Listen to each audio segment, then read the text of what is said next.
할렐루야, 묵상하는 여러분을 축복합니다. 오늘 함께 묵상할 본문은 역대하 36장 1절에서 23절까지의 말씀입니다. 세움을 위한 무너뜨림이라는 제목으로 묵상을 나누겠습니다. 오늘은 본문이 조금 긴데요. 오늘 본문을 간단하게 요약을 해보면 다음과 같습니다. 어제 본문에서 요시야는 바벨론과 싸우러 가는 애굽을 저지하다가 전사하였는데요. 애굽은 주전 604년 바벨론과의 갈그미스 전투에서 패전하게 됩니다. 패전 후에 돌아오면서 유다에 대한 지배권을 강화하기 위해서 유다 백성들이 왕으로 세운 여호아스를 폐위시키고 그의 형제 여호야김을 왕으로 세웁니다. 이 여호야김은 11년 동안 통치하면서 하나님 보시기에 악을 행하였는데요. 그동안에 세력을 계속해서 키워온 바벨론은 애굽이 왕으로 세운 여호야김을 폐위시키고 그의 아들 여호야긴을 8세에 왕으로 세웁니다. 여호야긴은 8세에 100일밖에 다스리지 못했지만 여호와 보시기에 악을 행하였다라고 말씀합니다. 바벨론의 느부갓네살 왕은 여호야긴을 바벨론으로 잡아가고 시드기야를 다시 왕으로 세웁니다. 시드기야 역시 11년을 통치하면서 하나님 앞에 악을 행합니다. 시드기야의 시대에는 온 유다 백성들의 마음이 하나님으로부터 돌아섭니다.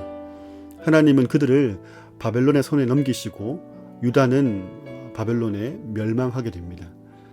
그런데 성경은 여기서 끝을 맺지 않고 바벨론 70년의 포로기를 뛰어넘어서 바사의 고레스 왕이 하나님의 은혜로 마음의 감동을 받고 귀한 명령을 받은 것을 말씀한 후에 역대기를 마무리합니다.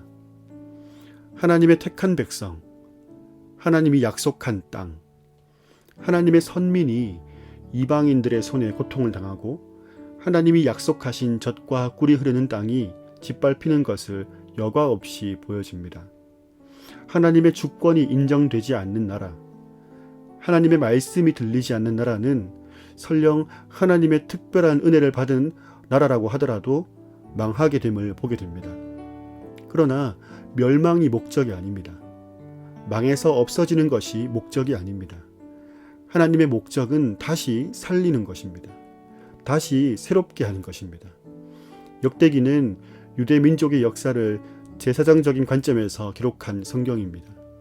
포로 귀한 공동체가 하나님의 백성으로서 정체성을 가지고 새롭게 시작하기를 바라는 마음으로 기록된 책입니다. 요한복음에 보면 예수님께서 성전을 정화하시는 장면이 나오는데 이후에 예수님께서 성전을 보시면서 너희가 이 성전을 허물라 내가 3일 만에 다시 일으키리라 말씀하셨습니다. 껍데기만 남아서 하나님을 부르지만 하나님을 알지 못하고 또한 성전을 드나들지만 복음을 알지 못하고 있다면 그것은 무너집니다. 그리고 무너져야 하는 것입니다. 그 무너짐은 망하고 고통당하기 위한 무너짐이 아닙니다. 예수 그리스도로 인해 다시 세워져야 하기 때문에 무너지는 것입니다. 역대기의 마지막은 그 무너짐과 또한 다시 세우심을 정확하게 보여주고 있습니다. 하나님은 무너뜨리시는 분입니다.